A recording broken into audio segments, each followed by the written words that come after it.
Simpleng kainan sa farm para sa mga kasamahan sa farm. Paraming paa ng manok. Lambot. Lambo lang. Paa ng free range chicken sa farm. Maraming paa. Kaso, may problema. Tigas. Grabe.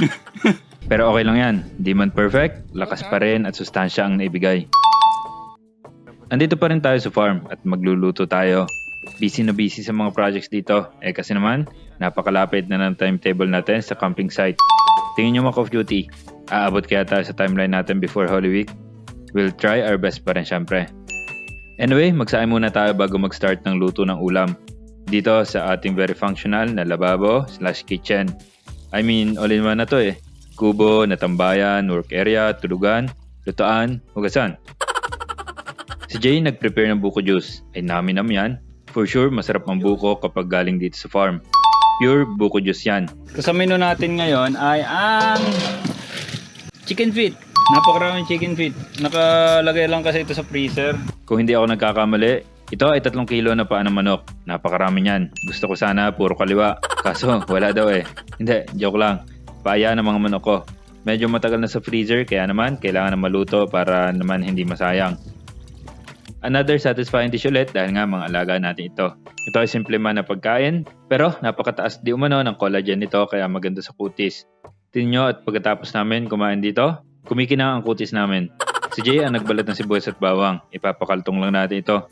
Paboritong luto ito dito eh. Adobong pinaiga. May dala tayong malaking talyasi. Hindi pa, maliit na talyasi pala ito pero mas malaking kawali para mas madaling maghalo. Simulan natin ang pagluluto. Sibuyas at bawang lang na ginisa sa mantika at sangkutsahin natin ang mga paa ng ating free range chicken. Dito sa farm, pag andito kami, pagkaya ng oras, nagluluto kami kahit paano. Para masarap ang pagkain at may lakas kami. Nakasipag kayo magtrabaho kapag masarap ang pagkain. Walang duda yan. Kami naman dito hindi rin kaartihan sa pagkain lalo na mga nakakasama ko dito sa mga project sa farm. Pero masarap naman ito lalo pa at galing sa free range chickens. Di natalo dito, di nalugi. Masustansya pa. Magkakatalo na lang sa kalalabasan ng aking luto. Nilakahan ko ang talyase pag di kasi masyadong marunong magluto tapos sige pang niluluto mo sa lutuan ay ko po sigurado na magtatapon-tapon.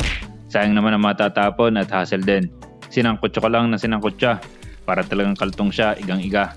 Lagyan natin ng siling pikit para may sipa ng anghang. Gustong gusto namin yan. Ito na nga, nang luto na maghain na tayo. Budeli fight style ulit tayo para feel na feel kasi sigurado kakamayin natin ito eh para makakain ng maayos. Walang tatayo hanggat hindi ubos ito ha. Kasama na pati tutong dyan. Ito na, first bite. Okay. First bite.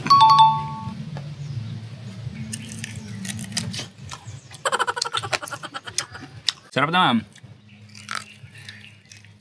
May kunat ha, pero goods na yan, laban na yan. Sa pagkakakilala ko sa kanila ay ubos yan. Inat! Hindi nga lang kumakain si Jay nito kaya naggisa na lang kami ng corn tuna para sa kanya. At may pastel naman tayo eh. Lambot. Lambo lang. Lambot ng ngipin. Yan. Ano ang paano?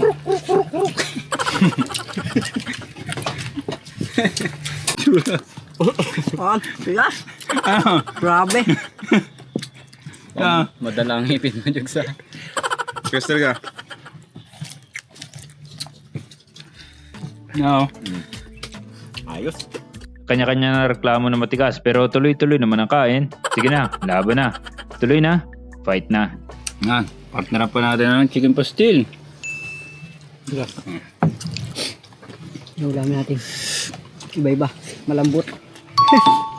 Maya-maya, kakangata namin. Aba, hindi na malaya na naubos man din.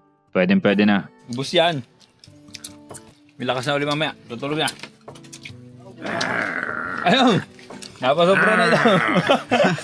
Yun lang, peace.